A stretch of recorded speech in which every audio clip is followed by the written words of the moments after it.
Hey traders, Nick Sheen here looking at Salesforce.com. CRM is the ticker.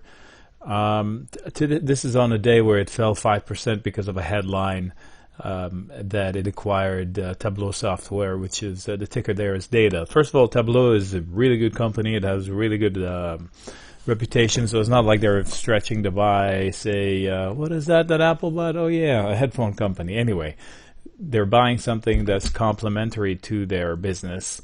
They provide online solutions for client management, and that is CRM. And now they can fold in whatever Tableau provides, which is basically slicing and dicing. So everything you hear about data, the cloud, and all of this, oh, I want to know more about this type of client or whatever. The two go together very well. So I'm not concerned about what they're buying. I really don't have the skills to evaluate whether they pay too much or not. In the long run, just like when you buy a stock that you believe in the fundamentals, it's not going to matter over a couple of months period of time whether they bought it too high or too low.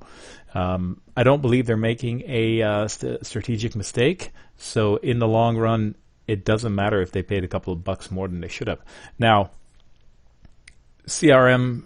That aside, CRM stock, if somebody owned it for the long term, they made money. I'll show you that in a little bit. I'm looking at CRM here, and then I also put in the S&P, easy S&P, just the SPY, the ETF.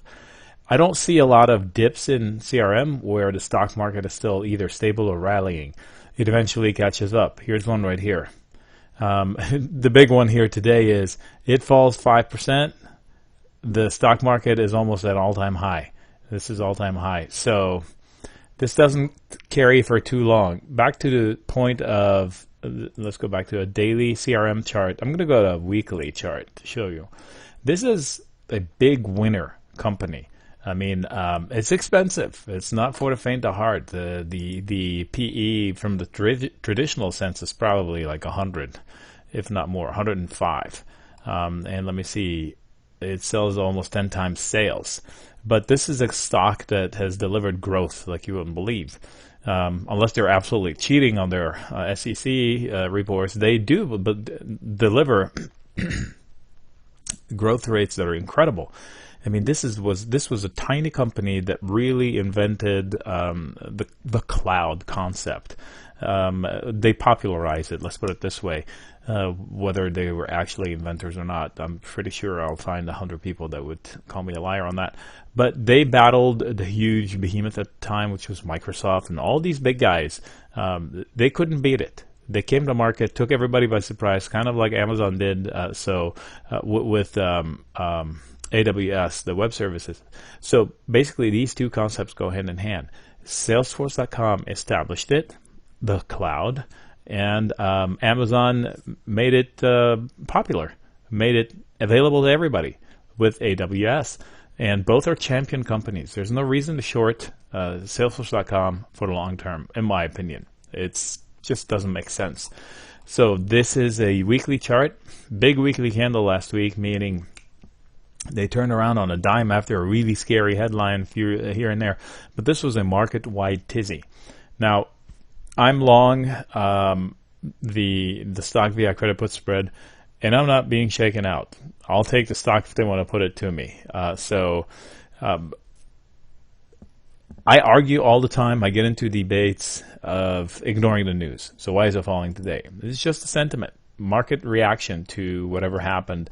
So here's CRM last week, gapped up, correct? Ignore all the news. If you show me a stock with a giant gap like this, and then you show me that it fell and stopped right here, I'd say this is no reason, if I'm long the stock, for me to get out. This is just a technical check back to fill a gap inside of a chart. News or no news? This was a solid bottom. Why? Because one giant candle, complete rejection of it even after a big test on volume. And if I look left, right here, and right here, and right here, and right here, this tells me that this is a pivot point for a long time. And if I go longer, I could see it probably even more. So it's only normal that it acts as support until it's no longer support. So the danger is if they lose it, if something happens here and they lose it. So, but before that, this is also support right here, shorter term. Because look, it's proven, and then boom, boom, earnings trip. So I ignore these two except for the fact that they tried to sell it and they couldn't. That's what these two tell me. So these two tell me that this support should have held and that this was wrong, and there you go. Okay? So it's not a surprise that this is exactly where we stopped. Look left. Look at that. That's another legit test on really big volume. So suddenly it's Grand Central Station over here. I forgot my train of thought. Okay, so these were the level here. It has been tested before and has been pivotal. So if I were, let me bring a scratch pad here and I'll talk to it. Amazing. All right, so this is where we stopped. This is where they've stopped before. These two tell me that, nope, that test was wrong. And look at that, stop, support, but this was the breakout. So this was resistance up until it wasn't. And then since then, it's been a whole bunch of supports. So I think onus is on bears to prove again that, you know what, this whole thing here, a whole bunch of months worth of consolidation is wrong. Therefore, they need to take it down. Now, technically, they can. All they have to do is breach it. But first, they have to breach that and this. And they could get to this area. Why do I go here? Because of just this is the stomach of this area. So, onus is on the bears to say, okay, all this action was wrong. This is back to a weekly. These are the same levels we were talking about. And look, it's been pivotal before. Oh my gosh.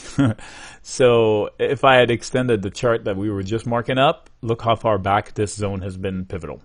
So definitely onus is on the bears to break through below. So I'm not shaking out. News or no news. I don't even need to watch the news. In fact, this morning when I looked at a watch list that I have, I see CRM down 5%. And then I see just a few tickers later, Tableau software up umpteen dollars. So I put two and two together. I said, I bet you this one bought the other one or placed a bid or something.